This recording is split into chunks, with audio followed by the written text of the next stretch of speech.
if you read the history of any discipline, there is this constant struggle between the vernacular cultures and the Christian culture, between Christianity and the pagan religions, between Latin classical language and the local vernacular languages, between the folk culture and the classical culture.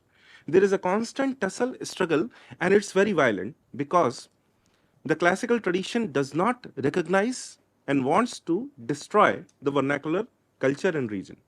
And on the other hand, like now, what is happening, they have come to say that there is no grand narrative, there is no grand theory, there is nothing that unifies us.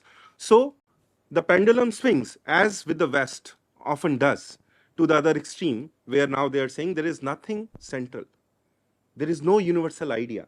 It is just everyone on its own, on his or its own, and it's very different. It borders on extreme secessionism, extreme localized culture, where any militant ideology then takes over. So, for example, the growth of various cults in Europe, which we are witnessing now, it also is a result of that.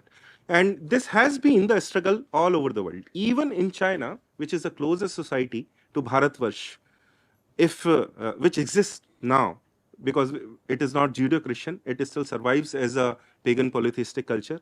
But even in China, because their Varnashram dharma was not as nuanced as ours, there was no Brahmin class. There were Kshatriyas, there were Vaishyas, there were the masses, and there were sannyasis, which are everywhere. But there was no Brahmin class. So that's why in China, you again and again see in Chinese history the coming of great totalitarian kings who just destroy everywhere they go, even the Chinese cities.